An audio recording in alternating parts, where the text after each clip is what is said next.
Okay. So yeah, so the Otter's Holt.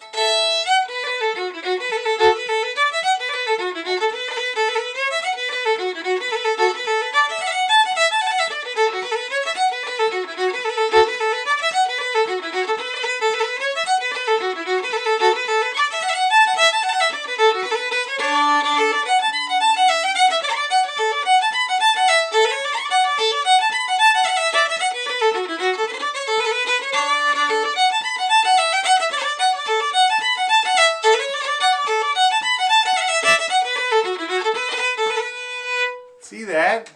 Isn't that a great tune, first of all? Beautiful tune. Key of B minor. And you can see there that there's no time to lose. And it's just a big string of rapid machine gun fire.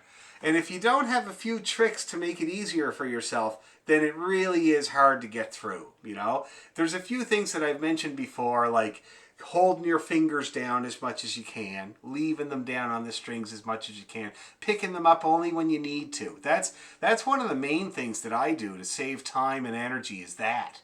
So like a tune like we were doing Drowsy Maggie, I got that first finger on the D and the A and I leave it there for as much of the tune as I can. And that's a lot of work taken off of my plate, right? It's already done. The notes are there. And with the bow as well, we were talking about using the hand to bow instead of the whole arm. Now I'm going to play that tune again, and I want you to watch my right arm really close. Oh, wrong fiddle. My A string unraveled on my German fiddle. I haven't had a chance to get a new one, so I started playing Dad's fiddle, and I realized that I left it hanging here without playing it for too long. Because I strung it up for the Celtic Orchestra rehearsal last week, and I was very disappointed at how it was sounding and feeling.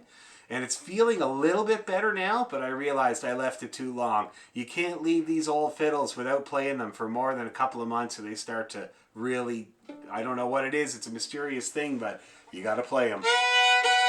So anyway, so watch my right arm here.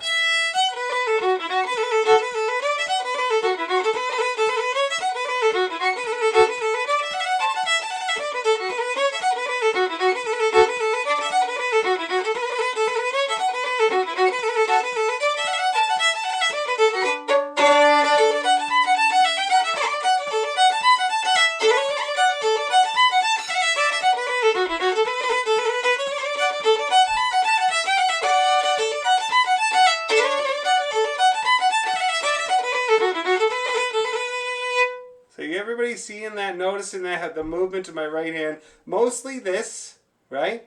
Tiny bit of this here when I needed it. You see those big up bows? And that's it. Otherwise, that's it. If I was doing that whole thing with my arm,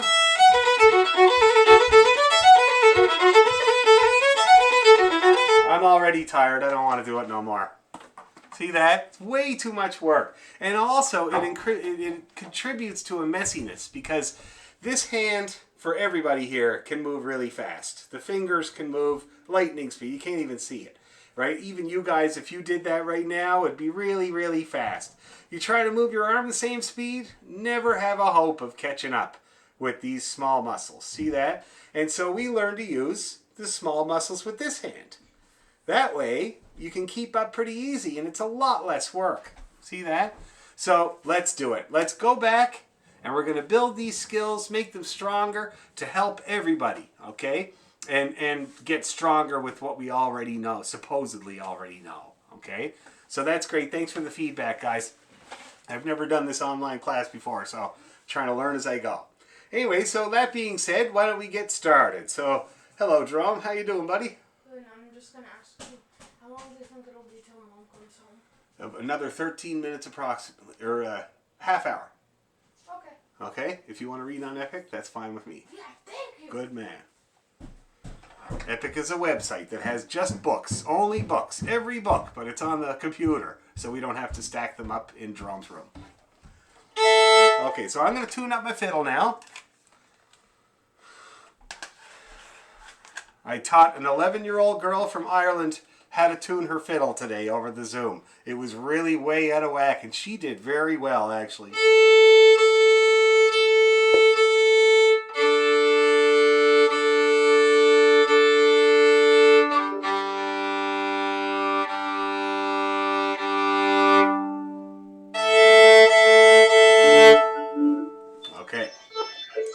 Okay, so what we'll start off with, we'll do our G major.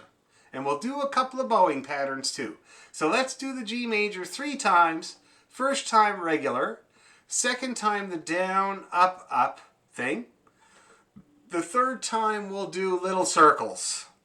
Because that's something I was working on to get this kind of using the hand to bow thing happening, okay? So we'll do regular, down, up, up, and little circles. We'll do the scale 3 times. Okay, I'm going to mute everybody and we'll give it a go. Here we go. Okay. First of all, regular old scale. Ready, and...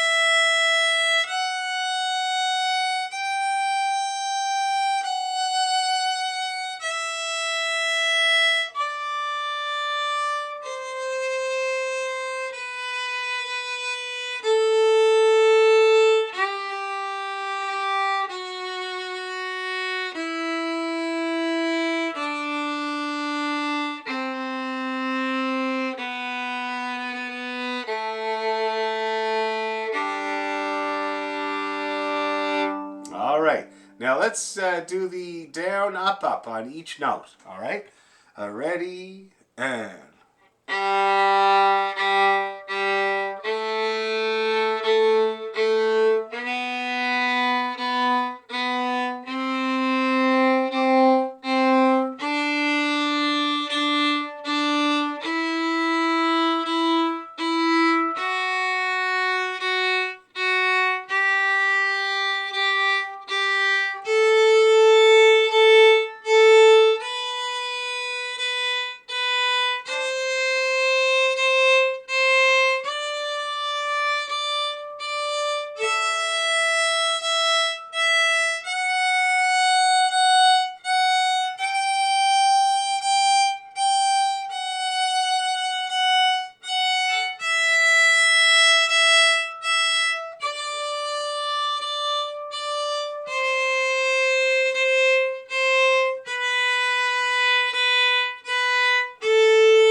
Okay, everybody getting along now. I was watching people's bows.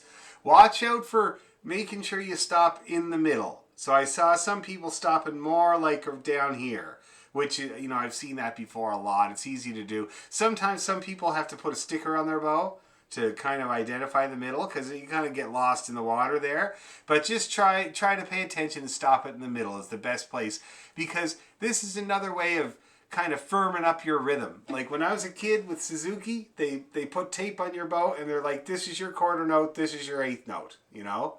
Or this is your half note, this is your quarter note. So it's really trying to get it in your brain that you're splitting up the bow evenly for your eighth notes and quarter notes, okay? Let's do it again. Same thing, do it again. Try to stop in the middle. Oh, 1, 2, 3, and...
look much better, guys. Everybody consistently stopping in the middle.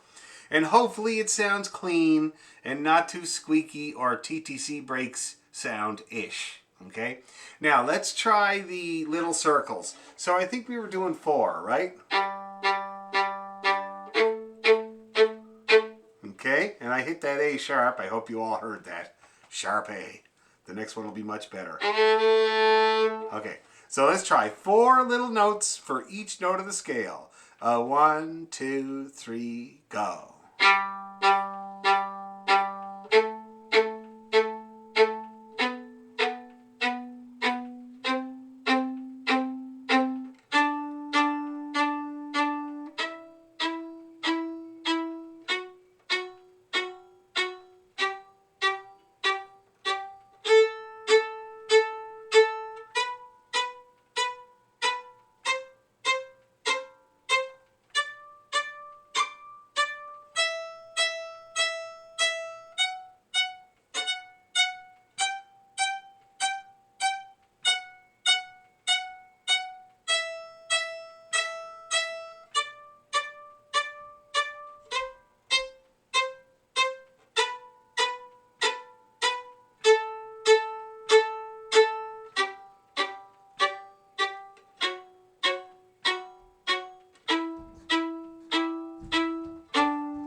Now you see, doing that exercise really illustrates to me that this fiddle needs to get played because it's not as responsive.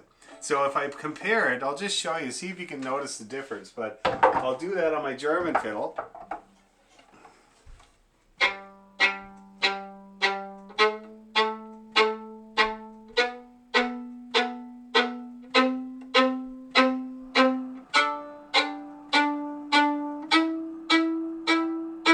And then if I compare it to this one, now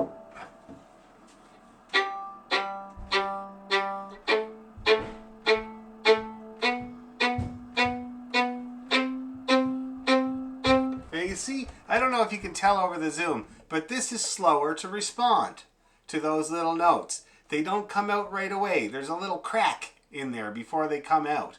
And I really need to get more distance with this fiddle to get them to come out. A little tiny bit more distance than the German. And that's kind of your sign that your fiddle is kind of not as responsive as it usually is. But when I did that side by side, I realized that you guys probably can't hear that difference over the zoom at all. But anyway, it's all right. Something to keep in mind. You might be able to hear it on the QuickTime recording. Okay, now let's do... Yes, Catherine. I had a lot of trouble keeping my bow from just bouncing in between every circle. And I tried it at the top end and the bottom end and the middle. It still wanted to bounce. Yeah. Now you actually want it to bounce. Okay? So you want to let it bounce once and then you pick it up off the string. I wanted a double bounce. You're looking for a double bounce? No, it was doing a double bounce. Okay, so before the double one, before the second one happens, you got to get it off the string. Okay? Now, it reminds me of when I was a drummer. When you start learning how to play the drums, you work on the very, very basic fundamental thing is single stroke and double stroke, where you let the stick bounce 2 times. And that's what a drum roll is made of. It's a double stroke on each hand that joins together and makes a drum roll just before you hang a guy, right? So with the fiddle, we're doing the same thing, but we're working on the single because the bow wants to bounce more than once. It usually wants to bounce a good 3 or 4 times. So you're letting it bounce and then you're picking it up, getting it off the strings. See that? And then you're letting it do the next one. It's kind of like dribbling a basketball. See, you want to control it. You don't want to eliminate the bounce. You want it to bounce when you want it to and as many times as you want to. Okay, so you're going to try to let it bounce and then get it the hell off the string. All right, and if it means that you don't get to do the next 3, that's okay. We'll just try it again with the next note, because the more important thing is to control that bounce. Very good point there, Catherine. Okay, does everybody get that? Let's do it again.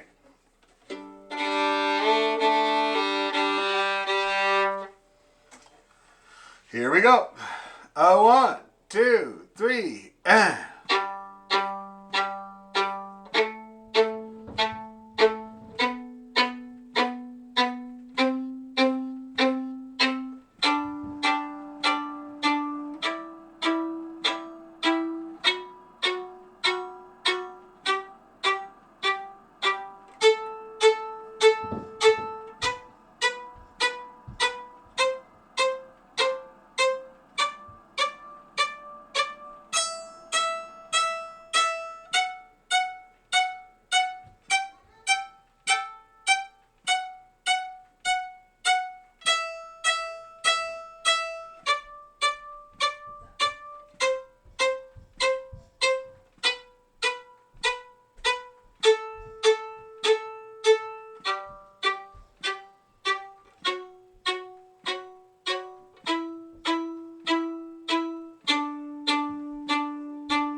Okay, Catherine, that looked like it was much more successful for you.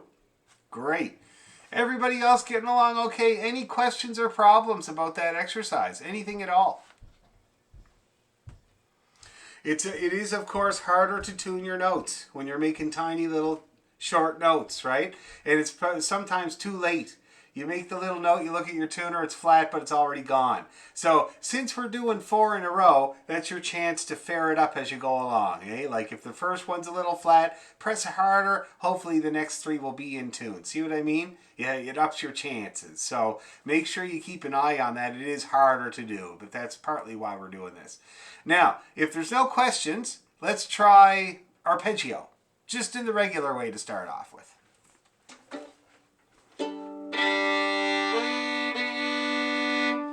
Okay, slow. Ready, and...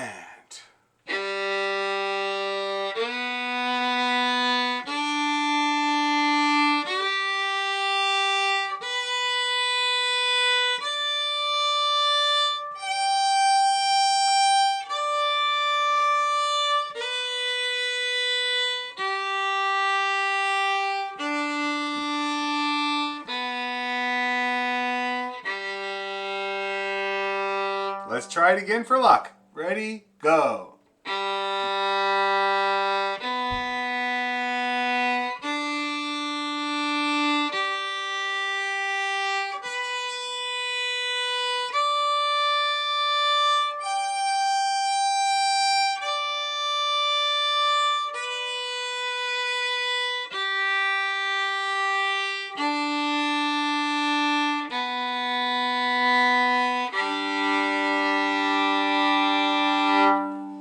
All right, how's everybody feeling about their G major arpeggio? Is it coming in pretty good? That's great. Heather's very busy tonight. She's back and forth. And I can see that she's at the spot with all the drums, which is pretty cool. Feels like my house. I right now have 1, 2, 3, 4 drum kits in my house. Because I inherited one from my father-in-law, and my friend Bob gave me one years ago, and I got this one that the band bought me. It's a really nice one. It's my new drum kit. And then I got my old set of cannons from when I played in the bar stacked up in the attic. 4 drum kits in my house. So if anybody needs to borrow a drum kit, it'd be great because I'm moving right now. Anyway, okay, so that's G major, and let's see. Now I'm trying to think of, why don't we go back and look at Black Velvet Band? All right? Been a while since we did it, and it's a really easy one, and it's in the key of G, and it's one of those ones that we can kind of strengthen up and see if we can get it working really well. While you're looking for it, I'll play it a little bit for you.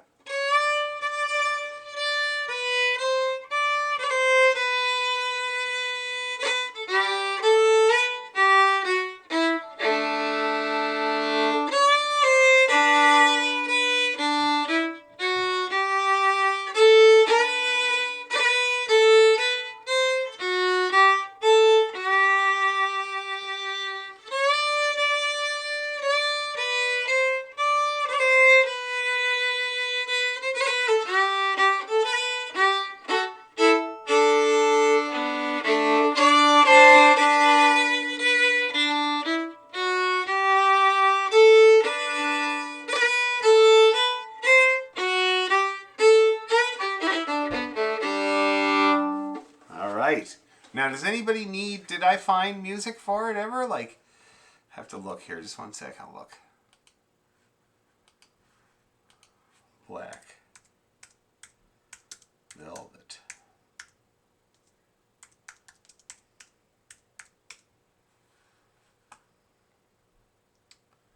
Oh, that's a YouTube. We learned this one by ear, Dan. By ear. Excellent. Wow, that's great. You guys are awesome. Okay, well let's see if we can remember it. So it starts on the A3, and then the scale up goes from 1 back down. Let's go real slow. I'll see if I can kind of coach you through it. Okay, A3 to start for her eyes. Ready, 2, 3, go. 2, 3, 1, 2, 3, 2, 1. A, D3, A, 1, 3, 2, 1, D.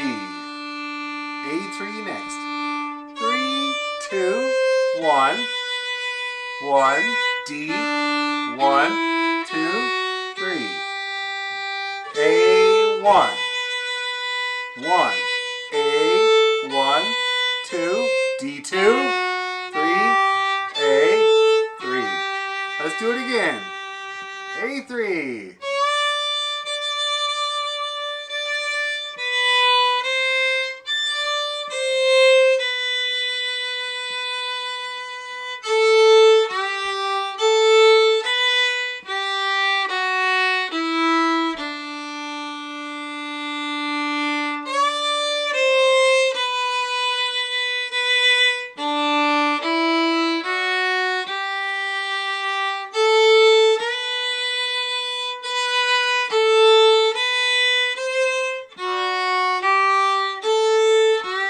One more time for luck.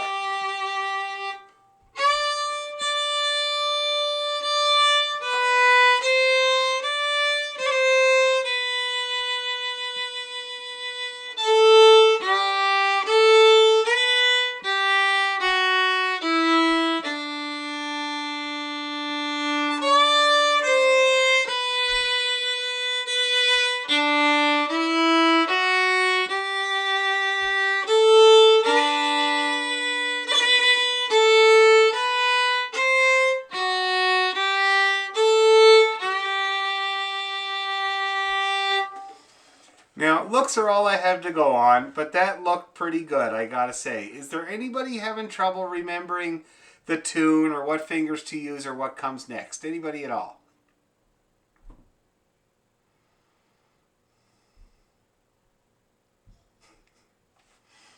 Heather's trying to unmute. She's desperately trying to unmute there. There you go. I was trying to match your bowing. Okay. Did you have any kind of like a formula going in your head? Because I kept having to change what I was doing to match. Now, so like there's many ways you can bow it, but this is a really good beginning way. So the first note is a pickup note. So that's always on an up bow. We always do a pickup note on an up bow. Okay? So that's going to be up. I do the down, up, up thing there. See that?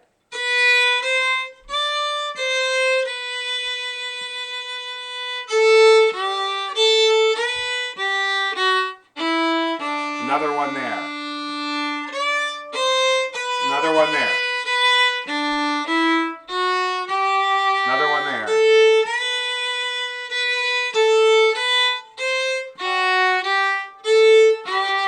Now you see that's kind of that's got the whole idea of the pickup in it, eh? It's like up, down, down for the downbeat. Okay, does that help you, Heather? It's kind of a sketch, right? And if you get it under your arm in general, it'll really, really help. Yes, Bill? Like they're almost the same, the verse and the chorus, but they're a little different. And it seems to me you're playing more like the chorus all the time. Yeah, I mean the verse is just that you have to do the syllables. In a little town they call Belfast. So it just has to do with the words. It doesn't really matter. You can just play the same melody right through the whole song. This is one of those songs where the verse and the chorus are pretty well exactly the same. You know what I mean? The only difference being the words in each verse. You have to mess with the rhythm a little bit if you were playing it along with the singer to get all the syllables in. But otherwise, you don't even have to. Like when I play this with a singer, I just play that same melody right throughout. It's really nice.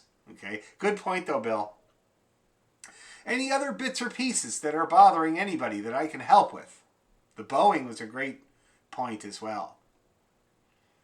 Okay, let's try it again. Nicer this time.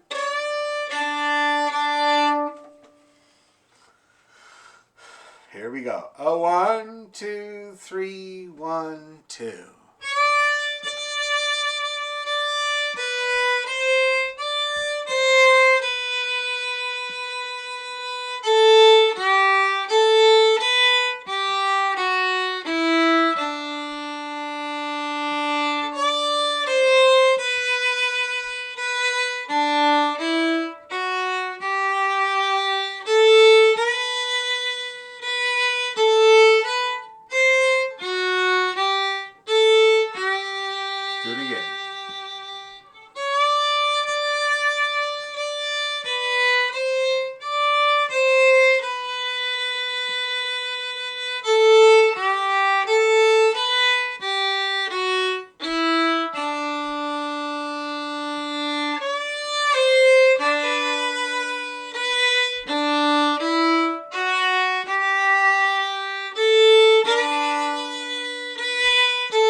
One more time.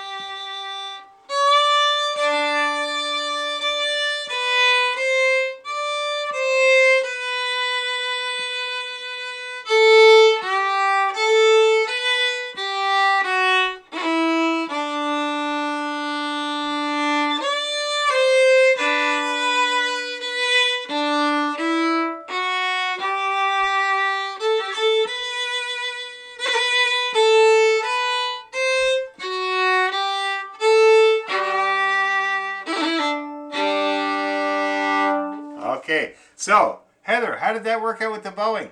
I saw you doing it a couple of times there. You were getting it in.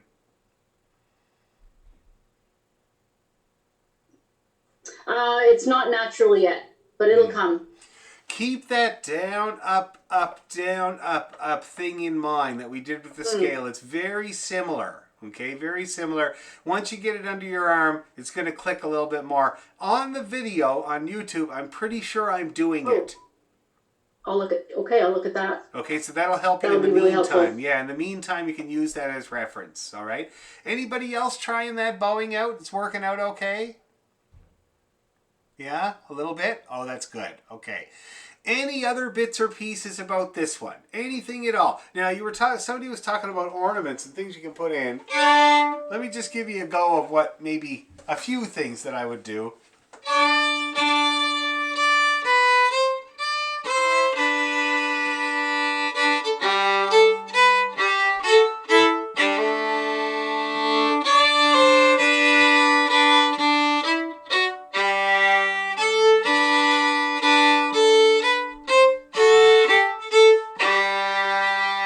You see what I'm doing there? I'm doing a few octaves. Another octave. See that D and D? And then I can do that whole bit there.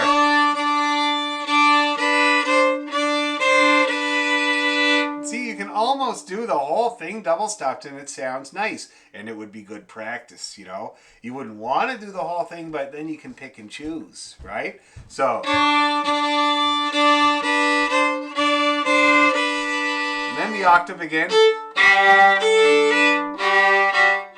And then at the bottom there, I play, it would be a D chord for those inclined, like Bill. And so I would play a low A with a D. See that? A G1 with an open D there. It's really, really nice. And then I keep going with the octave. See that? Octave. What's this now? A sixth. Okay, and then.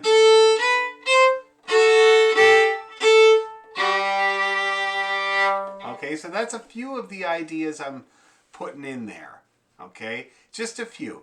And it's a lot. I would never normally do that much double stopping, but like I said, it's up to you guys. You can pick and choose what you want to do, but that all works. So why don't we give it, say, 2 more goes, a little slower, and have a crack at it, all right? You're muted, so it doesn't matter how it sounds. Don't worry about it. Just get that bow moving, and if it's on 2 strings, wonderful, okay? Let's do it.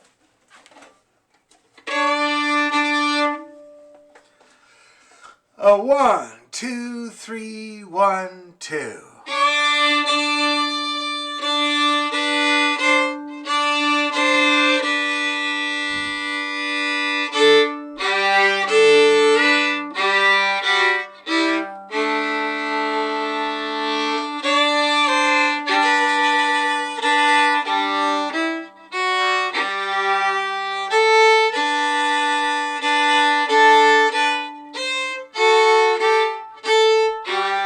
Let's do it again.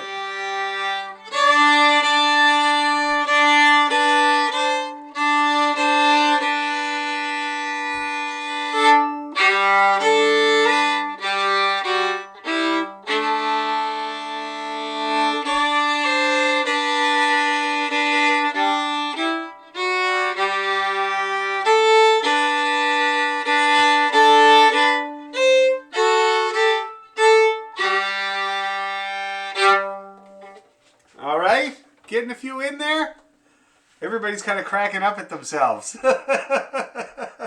It's all, I know. When you first start double stopping, it can be a bit hairy and squeaky and weird and stuff. Oh, one thing I'll mention if you're trying to do double stops, if I'm playing notes on the D string,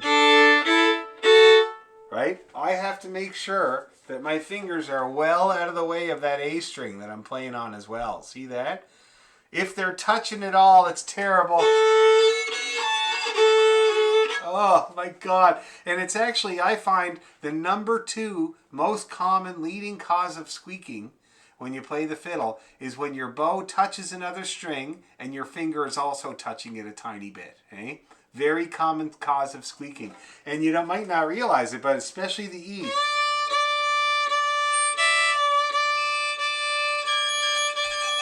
See that? Just awful. And it's probably very familiar, you know, to a lot of people because it's a very common thing to do. So anyway, just keep that in mind when you're double stopping. Get that finger well out of the way of that other string. Is there any questions or problems? Yes, the TTC, indeed, yes. You know, I heard that in Montreal that the subway cars got rubber tires, and so they don't squeak as near as much as the Toronto ones. But then I also heard that the subway only comes every 15 minutes in Montreal, so I guess we got it good. Okay, now, anybody have any questions about any of that, doing the double stops or anything, or is it just to keep hacking away at it until it starts making sense? Okay, good. Right on. Now, let's see. Let's take another one. It's request hour. So, what's another old one that we first started off with that you guys want to work on? Somebody give me an idea. It's been so long. Something that's been bothering you that you really want to get. You never got a chance to get.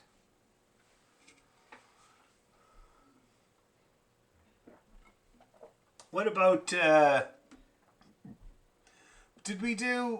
geez, I gotta remember what we did. We did Swallowtail, didn't we? Yeah. Maybe we should work that out a little bit. Or did we do, we didn't do Tobin's, did we? No? Oh, that's a good one. That's a real good beginning. There's so many good beginning tunes. We did Cock of the North, right? And we did, what do you call it? John Allen's Jig. Those are good ones to strengthen. But let's go back. Let's go back to the Swallowtail. So while you're digging it out, I'll play it for you so you can remember how it goes.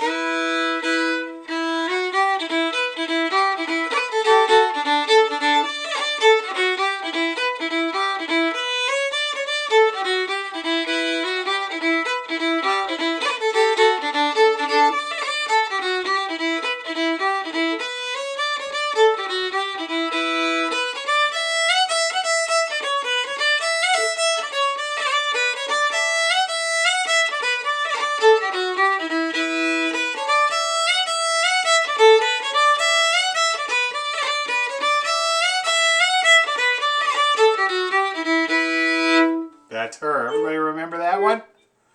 Good old Swallowtail. Sounds good there, Bill. Right on. You're using more bow than you used to. That's very good. Anyway, let's do it. Let's take the swallow. Everybody got that? Anybody need it before we proceed? Anybody need the music?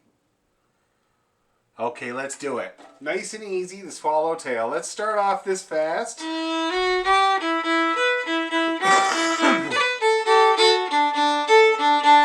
And let's see how that goes, okay? 1, 2, 3.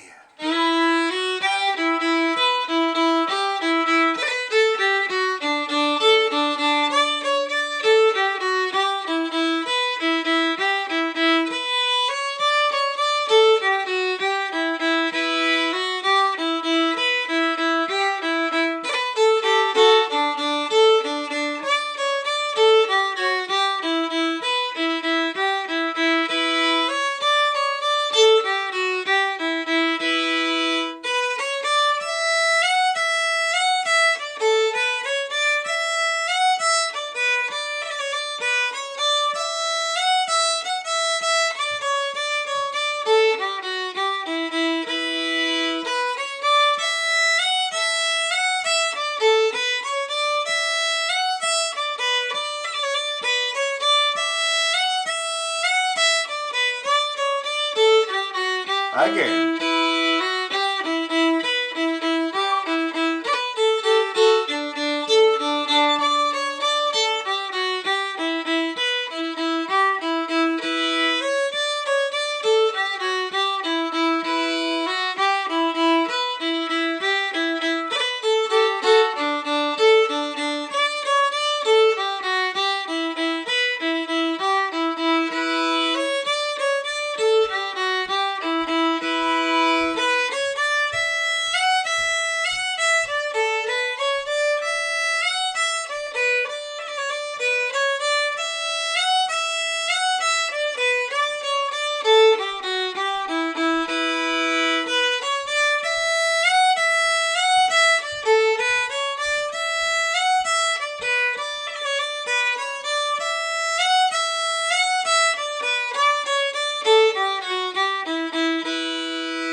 was moving along just fine there. Is there anybody having any problems with the swallowtail?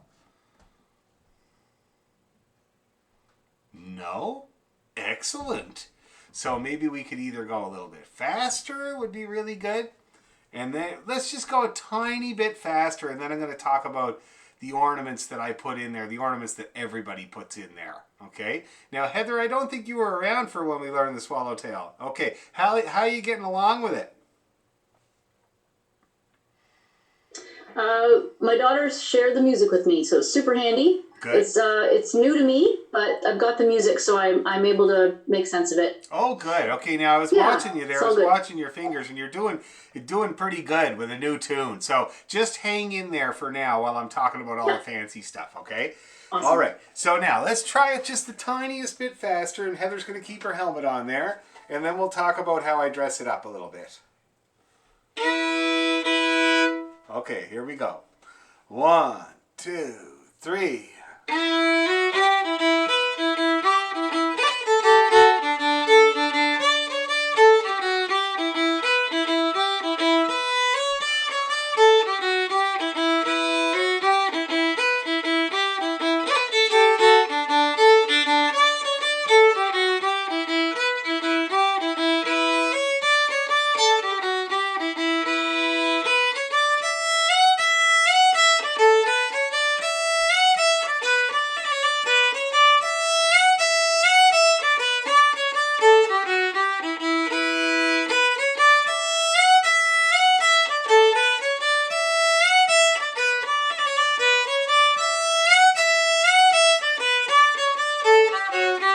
Again.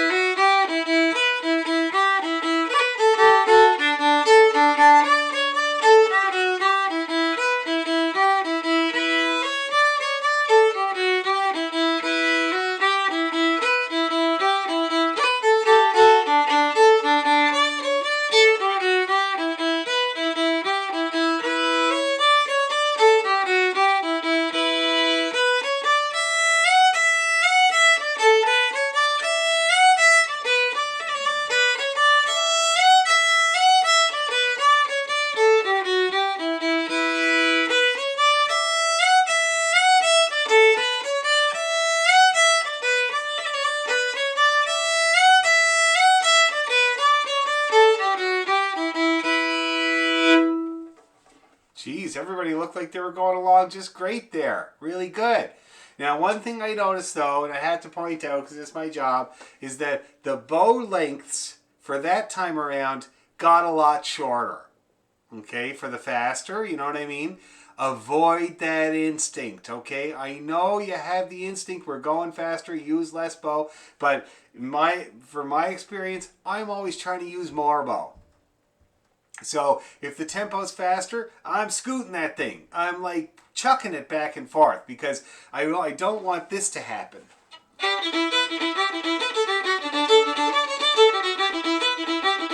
You hear that? That choppy kind of, I call it like a white boy sound, a white boy trying to play the tunes, you know what I mean? It's choppy and without rhythm, and it's stoppy, and it has these little chokes in it, right? So I avoid that by just lengthening that bow no matter what the tempo. Now watch this. So I'm playing it slow.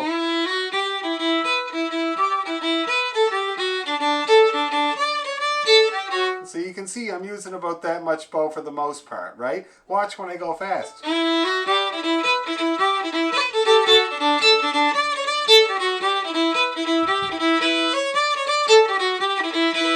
You see a huge difference in the amount of bow I use? No. I'm still trying to get that nice length in there even when I'm going fast. Requires more skill, requires more effort, but that's what makes a good fiddle player. All right? So make sure you avoid that instinct of shortening. Now, anybody having any problems when we went fast? Anything at all? I'm here to help. My bow kept getting turned around.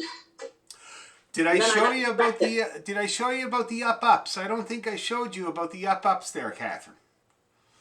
So, in a jig, when you come up against this quarter note followed by an eighth note figure, right, which in this tune is, you see it a few times there, especially the ending, you got to do those in an up bow. See this?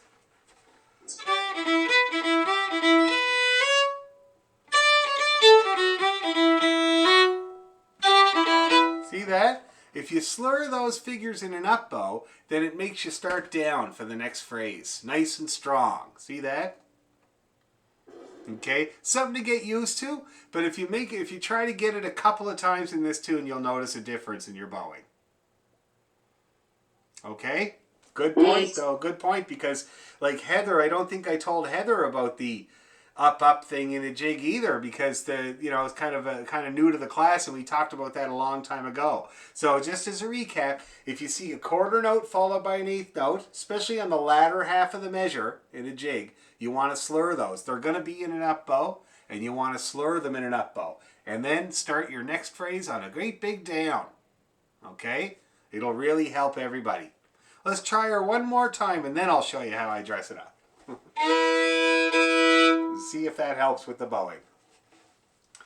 Here we go. 1, 2, 3.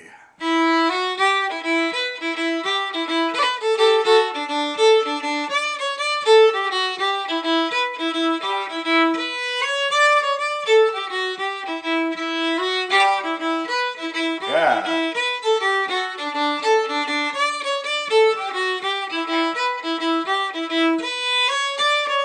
Yeah.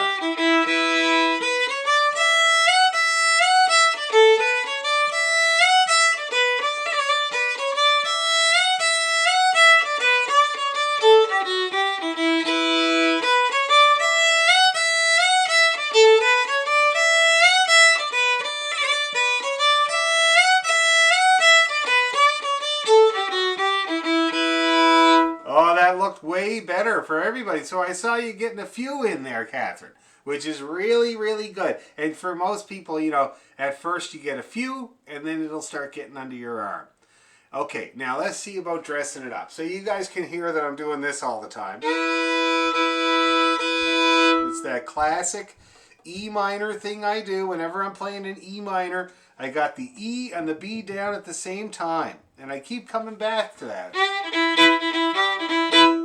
See that? So in the tune, when I go over to the B, I don't go all the way over. I got the lazy bow. I leave my bow on the D string, and then when I do go over to the B, I get that nice double stop.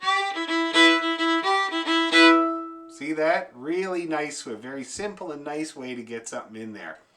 So I'm doing that. So let me see. The first part, I got that.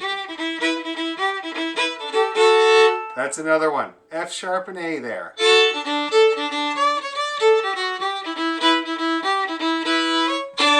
And then you do a little octave there. And then for the last note, I do this 1, D1, A1 again. Okay? So that's in the first part. Just a couple of double stops is all I do in there. All right? In the second part,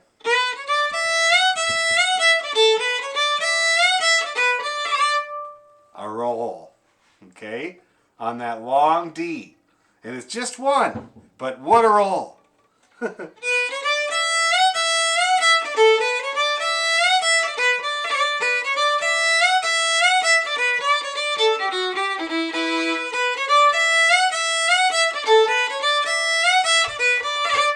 Love that. Don't you just love that? It's crying out for a roll, and it's like a really good one to get in. So again, a roll is the melody note, in this case a D, the note above, the note again, the note below, and the note to finish. 5 notes, the first one being longer. See that? Everybody want to try that? 3, 4, 3, 2, 3. And we'll go really slow. Ready, and. Let's do that again. Ready, go. Yeah, it's looking good. Do it again. Ready, go. And remember one thing. Although it sounds like my hand is like exploding, like it's not really. It's very simple. If you look at my hand really close, get up closer here. Yeah. See that? That's all it is. Just like that. Simple. Okay, 3, 4, 3, 2, 3. That's all it is. Let's do a few together. I'm gonna count them off. We're gonna go like this. Ready and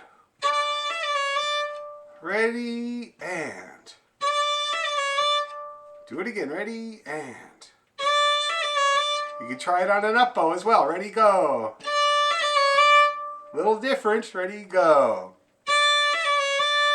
One more time. Ready, go. Hey, that's looking good. Also, avoid the instinct to do it in two bows. And I saw a couple people doing that. Try to just do just the one bow. Yum diddly dum. That's the rhythm of a roll, an Irish roll. Yum diddly dum. Yum diddly dum. I'll do a few more. Ready, go.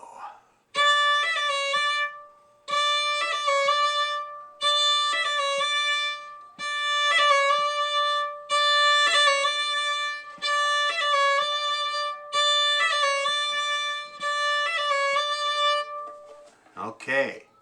Now, how's everybody getting along with the roll? Any questions or problems with the roll? Anyone? Anyone? No? That's great. I mean, you got to mess with it for a long... I worked on my roll for a long time. Because I moved to... We don't do rolls in Cape Breton. Like, there's only a few of us that did rolls in Cape Breton. Jerry Holland was one of them.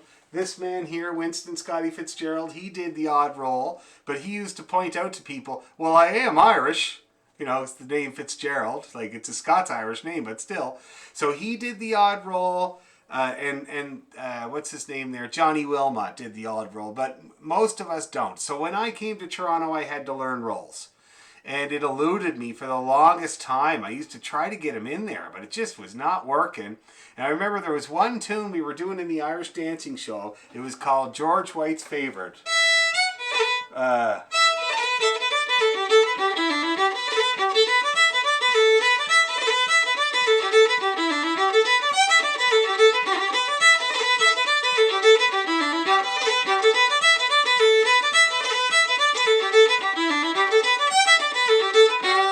You can hear the lovely rolls in there, and I love that tune. It was a beautiful tune.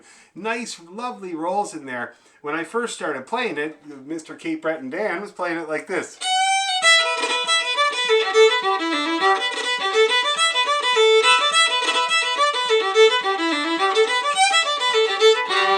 With cuts instead, right? Because that's what we do. And I remember I was playing it at the show, and it was a girls' dance, and there was 5 girls. They called it the Star Dance, and they were doing the thing, and it's just me playing the fiddle, just by myself with these girls. And Pat O'Gorman, the flute player, leans over to me and he says, "Are you going to do all that with your bow?" And that's when I really realized that I had to get the rolls in. I had to learn how to do them and get them in there. So what I did was, oh, okay, Joanne, have a good night. You can work on your rolls later. What I did was, I did them on a major scale. I would get to the theater and I would do this.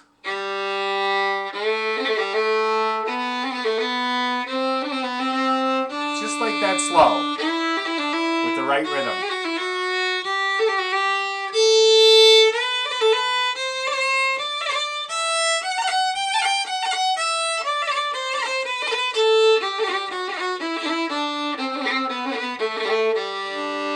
That, and that's how I got them. And I remember when I got back from that first tour, the band I was playing in, the guy listened to me playing for a while and he goes, "Oh man, now we're gonna have to re-record everything." So anyway, so that's how I got it. And the only way it was able to be accessible to me was the timing. Remembering that the first note is a little longer. Yum diddly dum. I was trying to do it all at once, because when you hear it, it just sounds like an explosion of little notes. But what it is just that simple D, E, D, C, D. Just like that. Yum diddly dum. Okay? Let's try a few more before we go on. Okay? Nice and easy. Ready, go.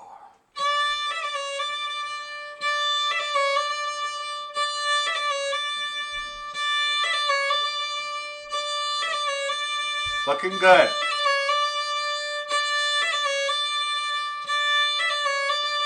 Oh, that's looking really good there for the most part, guys, okay? Keep working on it, keeping it in mind. I think there's an exercise on YouTube that'll help you with the sound, what it should sound like. Now, so in the second part of this tune, it's going to go here.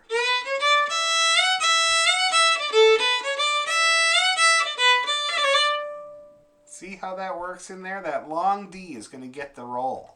Okay? Now let's do it together. Let's start the second part slow, like this. Okay, and we're going to try to get that roll in. And we'll do it the both times and see if it works. Okay? Ready, and...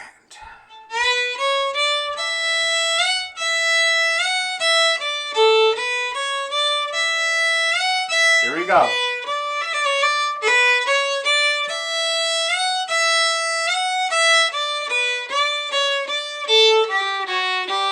Again.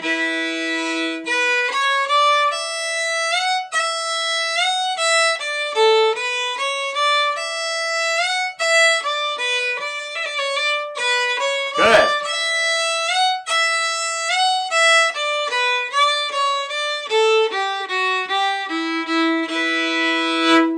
Okay. Anybody able to get it in there at least once? One time? That's great. Anybody else get it once? No? Let's do it again. Let's do it again. Once, Deborah. That's good. One more time. Nice and slow. Ready, and...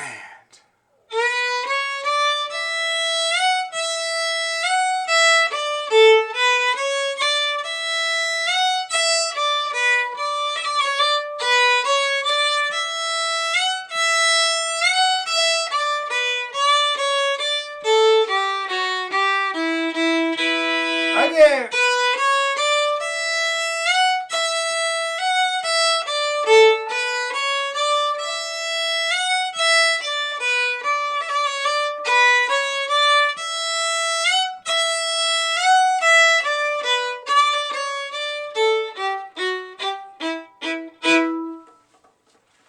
Okay, a little bit more success that time? No? Lena is still eluding you? I think I know the issue. I don't normally have the A2 down already when I play the A3. So it's not coming naturally because I have to think too much about putting the both fingers down. Okay, now there's two things I'm going to say about that. First of all, it's a really good idea to put all three fingers down. Whenever you're supposed to play a third finger note, get all three fingers down. Because when you think about this tune, what comes after? The scale down. Right? So you might as well have them there ready, okay? So that's the first thing. It makes you a lot smoother and all that type of thing. The second thing is you can practice doing that by drop downs. And when you do your drop downs, you make sure you put all three.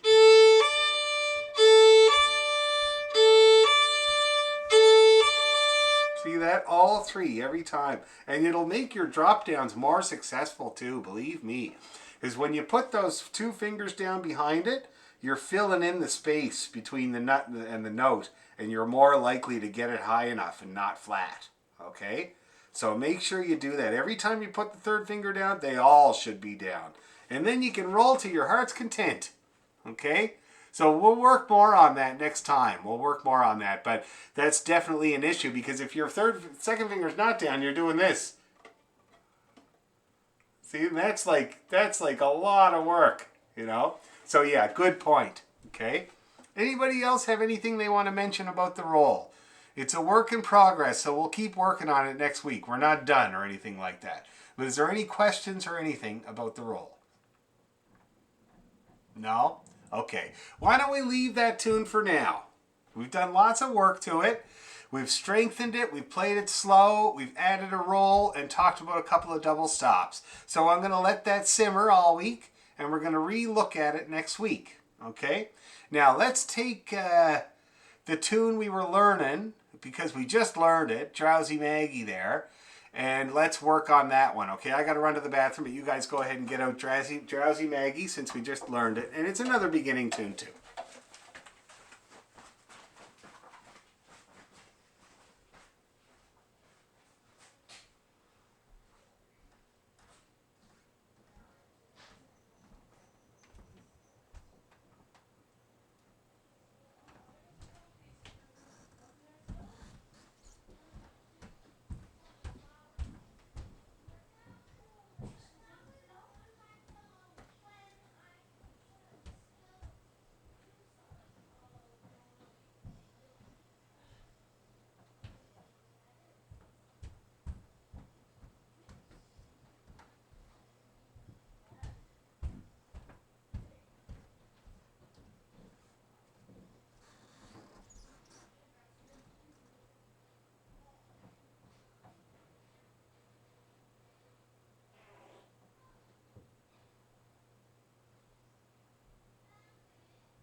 Alrighty.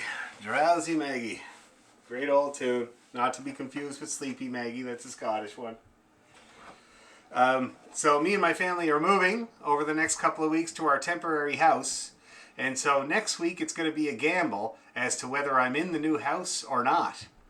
And so I'd be very interested to see who thinks I'm in the new house and who thinks I'm not. But I'm going to try my best to get it so that you don't notice. All right? And you don't know when I'm moving. We're hoping to have it together by this weekend, but I don't think so. So we'll see. But anyway, it's kind of exciting and terrifying. Okay, Drowsy Maggie.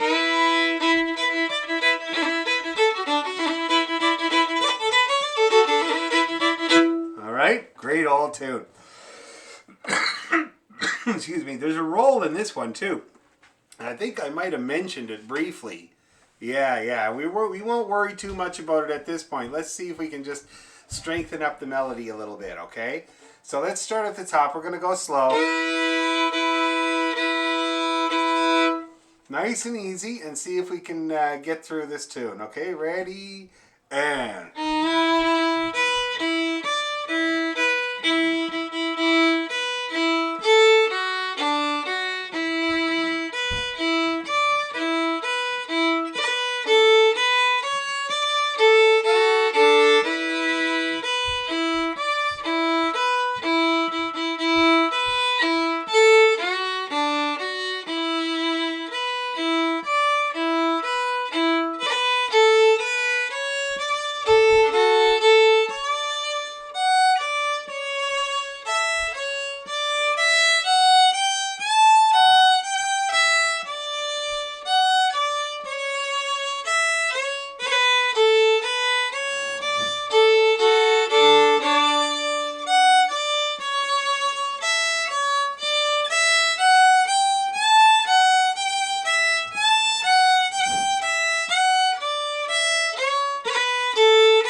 One more time.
Now, everybody was playing that whole time, which I just love.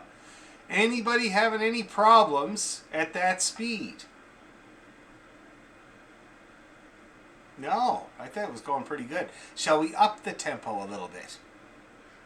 Okay, so let's... Dan, yes. is there, I guess it's practice, but going from the D1 to A1, D1, A1, A3, I've got both, I've got the D and the A string down on the 1. and so I'm bowing back and forth to those. Yep. Right? That's right. Yeah. That's the only way to survive it. That's right. I put my first finger down on those both strings, and now you went like this there, Heather. But hopefully you're not doing it like that. Hopefully you're doing it like this. We'll try. Yeah. And it's a work in progress again, that right bowing with just your hand, right? It's hard. It's not easy. So at first it might be a little bit of arm, but your eventual go, watch my right arm again. See that? No, very little arm at all. Just especially between the A and the D, it's a tiny little change. Look, see that? Tiny little. So you don't need to do any of that at all. Just keep it in mind. I know it's a hard instinct, but you're right. One finger on the two strings is the only way to get through it, especially up to speed. Shall we try it a little faster? This is going to try out Heather's theory about the one finger. I think it's going to serve you quite well. Okay, so let's try it about this speed now.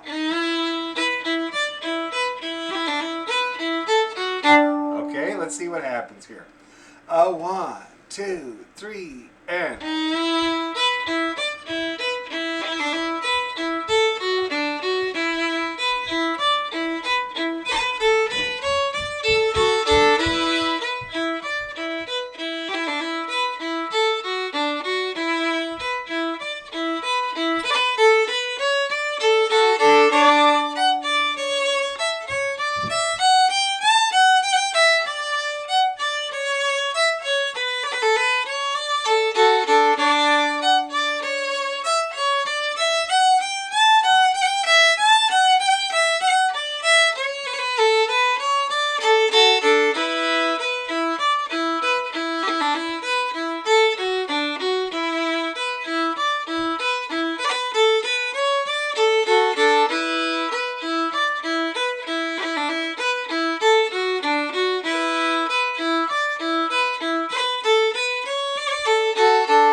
One more.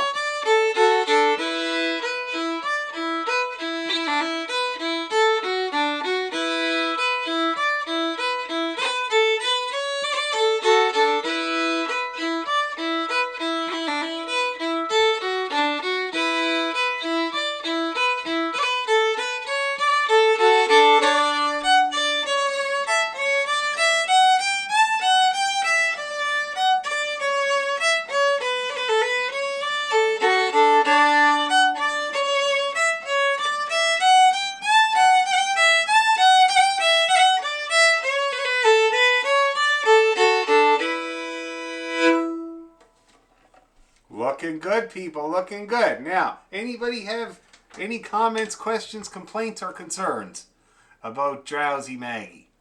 Why is she so drowsy? Did she take medication that she shouldn't have? Has she been drinking too much? What's going on? Yep. The slur from the F to the D, it's always sloppy, as if another note wants to come in between. Okay, I wonder which note that is. Can you play it a little bit for me, Catherine, and show me this sloppiness you're talking about?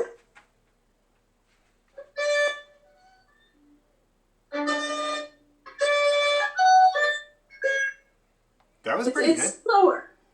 Yeah. Now, one thing I'm seeing there is that to play the F, you're picking up your D off of the A string. Yeah. I don't. Watch me do it. Again, I'm so lazy. It's like, if I don't have to move, I'm not gonna. I'm like my 11-year-old boy, Anyway, watch my right hand. See that? That one either. I leave it down. Oops. Yeah. See that? Now, you're going to have a little bit of touching that other string right now when you try that, but you can work on that. I just to let you know, though, when I'm playing that D, look how far my finger is away from the E string. It's actually touching the D string. See that? I put my finger on the other side of the string, get it well away from that string that you want to play so it doesn't touch at all. See that? Get it well away. Okay, so keep that in mind. Don't be afraid to do that. Get that finger right on the other side of the string if you need to. But that'll make that smoother. Okay? I think that's why it was sloppy, because you were picking that finger up, having to put it back down. It's a lot more work. Okay? Good point, though. And I can see everybody trying to do it now, which is just great. Any other questions, problems, complaints, or concerns? Okay, cool. Now, let's talk about getting this roll in there, because we talked about it very briefly last time. Just very briefly about how to get the roll in there. And tonight I'd like to really try to get it in there, okay? So first of all, the roll in question is this E. See that? Now, I use my third finger for the upper note when I play that roll. I don't use my second. There's lots of people that use their second finger, so it would sound like this. Okay, lots of people do that. I use my third. It's a little bit snappier and easier for me to do that. See that? So let's try playing it first of all. So that's 1, 2, 1, open 1. Or if you use your third, it's 1, 3, 1, open 1. Either way, let's start and it's an up bow. So let's start the up bow and then snap it in. Okay, the whole thing will sound like this. Let's try it, everybody. Ready, 2, 3, go. All right, let's do it again. Ready, go. Looking good. Do it again. Ready, go. Yep, I'm seeing the fingers snap good, guys. Let's do it again. Ready, go. Okay, how's it coming? Getting there? Feeling it? Let's do a few more. 1, 2, 3, go. 1, 2.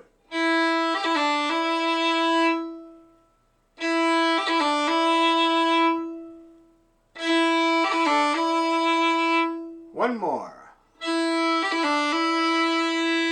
Okay, how's everybody's roll? Anybody have problems or questions about the roll? I have a question, Dan. You're using that on an up bow, but I've been on a down bow on that note. Well, here's the thing though. We're going to tie, this is the next thing we're going to do. We're going to tie the two E's together. So you see how in the music you got E, B, E, D, E, B, E, E, E, E, right? Or we're going to tie that together because a roll takes a dotted quarter note to go by. All right? It takes 3/8 notes worth of time. And so sometimes you got to join the notes together. So this is a classic example. You have an E eighth note followed by an E quarter note or a cut. I don't know what it is in this case. I'd have to go and look at it, right? So we're going to join that all together to create a dotted quarter note, and we're going to do a roll on it. Oh, okay. Yeah, okay. So you're actually starting the roll on the eighth note that comes before the quarter note. Correct. Very good, Elaine. Okay. And that's what you call the and, right? That particular E is on the and of 4. 1 and 2 and 3 and 4 and. And that's where we're starting our roll, on the and. Okay? It's a tricky one. That's why I started with the swallowtail one, which is on the 1. Okay? Right on the beat. But this one starts ahead of the beat. So let's do it again. Let's do a few more. And think about that. The first note is actually a pickup note. Okay, so I'm going to give it some good length. Let's give it a try. Ready, and... Oh, I love the look of that, guys. Let's do it again. Ready, go. Yeah, do it again. Let's do one more. Oh, that's looking great. I gotta say, if I could hear it, I'm sure it would sound good too. But the fingers look like they're moving good. Okay? All right. Bill, you got a question? Oh, he's talking on the phone. Okay, now talking about getting it in the tune. So.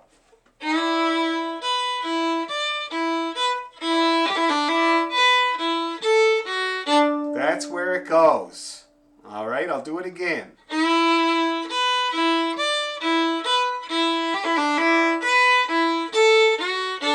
Let's all try that lick, guys. Just that lick. Ready, slow.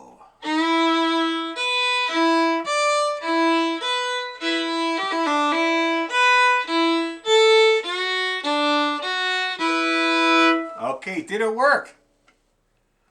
Kinda, sorta? No. Let's do it again then. Ready, and roll.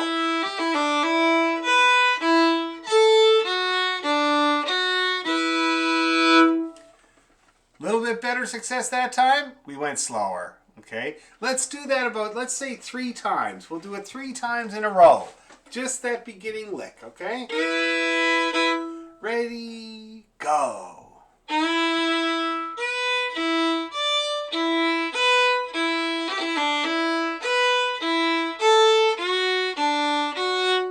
Okay, let's do it again. Ready, go.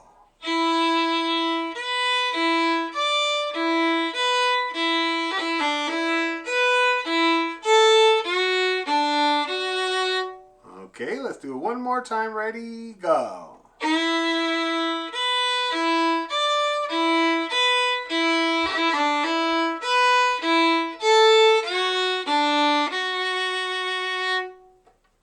One more time. I see puzzled looks. One more go.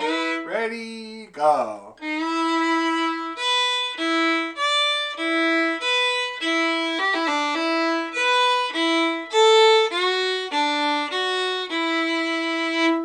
Okay, is that a little better? Heather, you get a good chance to see what was going on there? Good, that's good. Okay, good. Now let's see if we can do it. We're going to try now the whole A part, and we're going to try to get that roll in both times. Okay, both times in the A part. Let's see what happens. Same speed. Ready, and...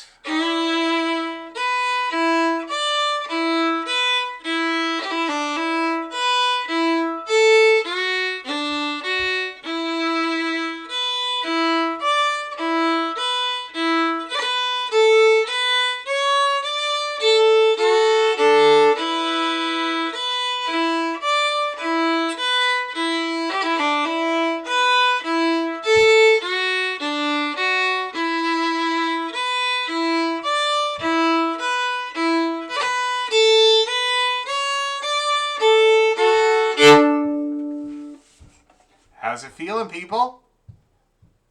Not bad? Any questions or concerns or problems or comments or anything like that? I'm having trouble getting the rhythm right. Like when we practice the roll on its own, I can hear the yum diddly dum and I can do it at an okay pace. But then once it goes into the tune, the timing isn't working. I don't know what's going on. It might be because this is the fact that it's an up bow roll. When we did it on on the swallowtail, it was a downbeat roll, so it's right on the beat. But this one is early. Okay, it's a half. It's an eighth note early from what you might think it is. Can you try playing it for me so I can see what you think it is? Okay.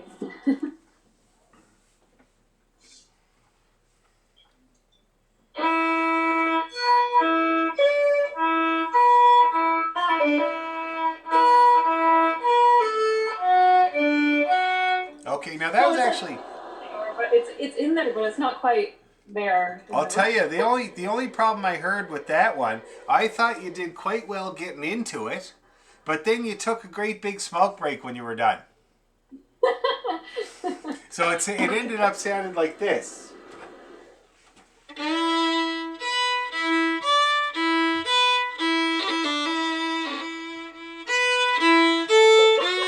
See that? So you actually did good with the roll. It was just getting out of it. It's what they call in Britain the get out, right? Yeah.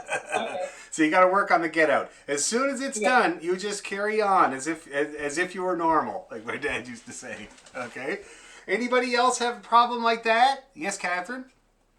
Well, since the whole roll is on an up bow, then you can't do an up bow slur on the next two notes. That's what was holding me back. I had to chip that for down up. Okay, and I should have pointed out that the roll means that you don't have to do that up anymore, right? And it's actually a little easier because, as you have probably figured out, it's a lot easier to change strings with single bow than it is to slur, you know? And so you might find that that makes that part a little tiny bit easier for you. So if you're putting the roll in, that means you don't have to up that B to E because it corrects your bow for you. Okay, and you run into that all the time, so keep your eye out for that. Good point, Catherine. Very, very good point. That would stop you in your tracks if you were going the wrong way with the bow. Definitely. Okay, let's try her again, guys. Try her again a couple more times.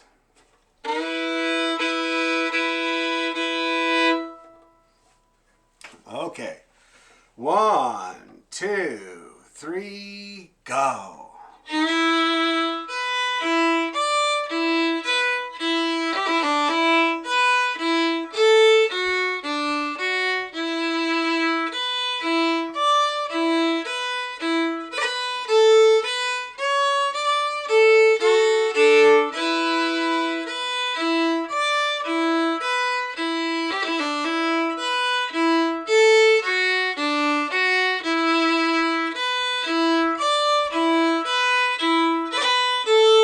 Again.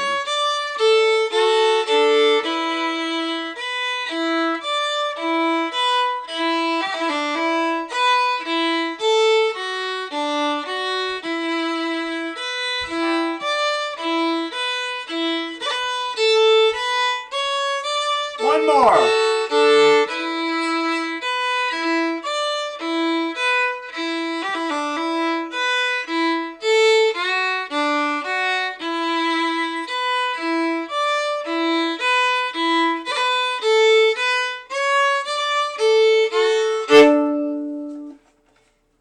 All right, how we doing there, everybody? All right, that's great. Moderate success? Moderate. That's all you can hope for at first. And I have to say, so I forgot to tell you the rest of the story about when I was traveling with the Irish dancing show and I was trying to get the rolls into my music. And so I would get to the theater and I would go down, I would find a nice coffee, which is really hard to do in Britain, you know, especially if it's the middle of the afternoon. They just don't seem to drink coffee in the middle of the afternoon there. So I'd find a decent coffee, I'd go down to the dressing room, and I would practice rolls on the major scale like that. And I would go slow, being a perfectionist, making sure they all sound perfect, all the way up and down the scale, you know. And then I would speed it up a little bit. And then I'd speed it up a little bit more. And then I would try ultra fast, which would be kind of like this.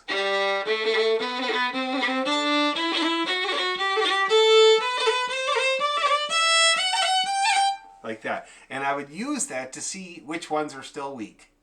For me, it was always the second finger rolls. Oh my God, I don't know why. Over in Ireland, they say that the first finger roll is the easiest. The second finger roll is the second hardest, and the third finger roll is the big challenge. And a lot of the time, kids don't get the third finger roll till they're 13, 14, something like that. I've never understood that hierarchy. I think they're all equally hard. The second finger one is really hard, I find, because it doesn't like to move on its own, as you guys know. You know, it always wants to move with your third finger, and so I found it hard to get it to do the nice little hop on its own, you know. Took extra work for sure. But the first tune of the night was Old Hag You've Killed Me. And it's a great old tune. It goes like this.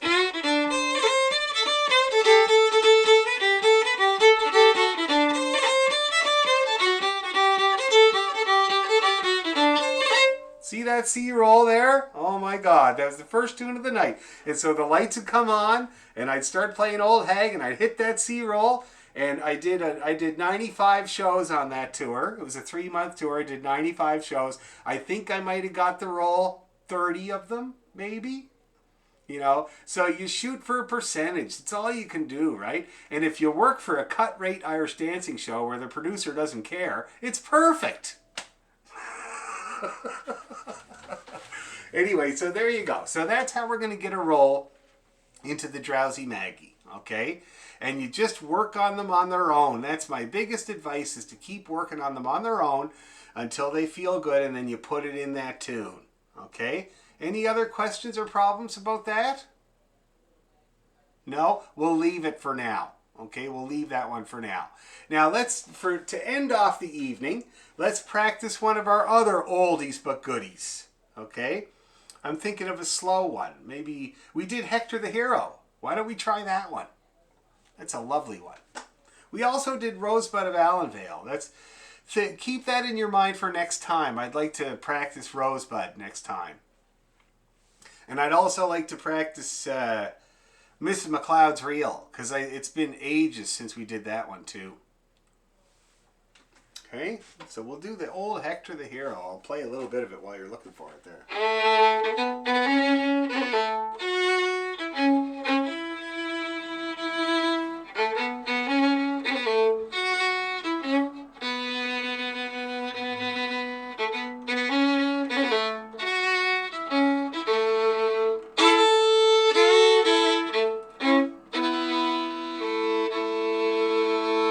Everybody remember that? Let's do it. Let's get some Scottish people crying here.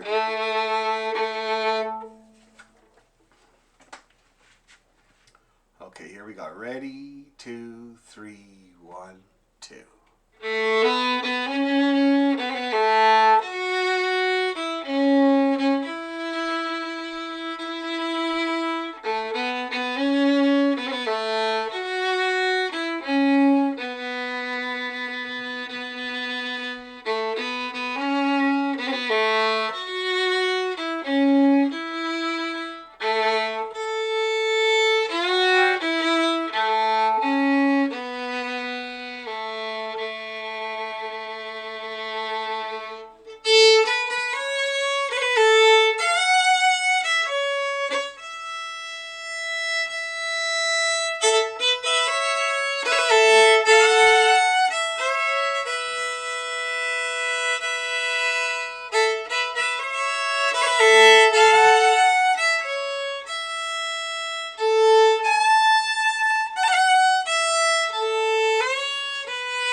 Again.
I just love that tune. What a great tune.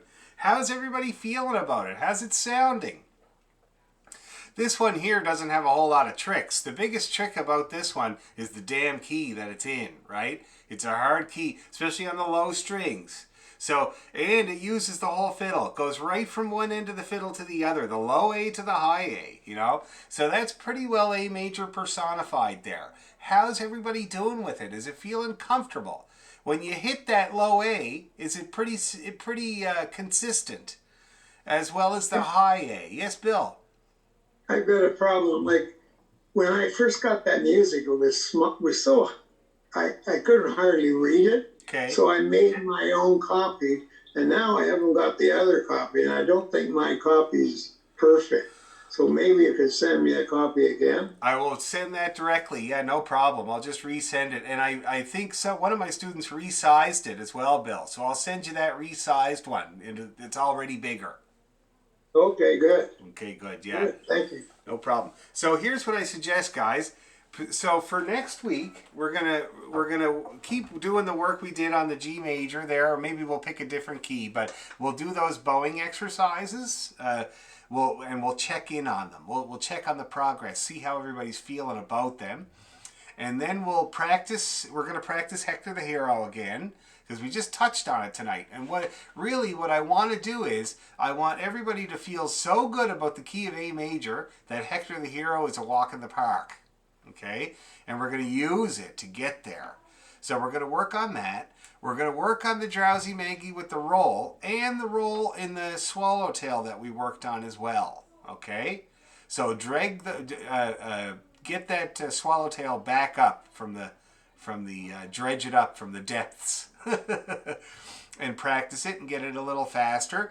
And then we'll pick another tune that we did in the past, one of the very, very beginning ones, like maybe Mrs. McLeod's. But maybe we'll work on Mrs. McLeod's while we're working on the key of A. Okay? So let's think about that for next time. We're going to strengthen all this stuff that we've learned over the past year to the point where everybody feels comfortable, and that's going to be my goal this year. And I might put out a feeler for more new members of the class since we're starting again. I think it'd be a good chance to get some new people in, and it'll always help you guys as well. Okay? Sound like a good plan? Okay, great. So we'll see some of you tomorrow night, either on the computer or in person.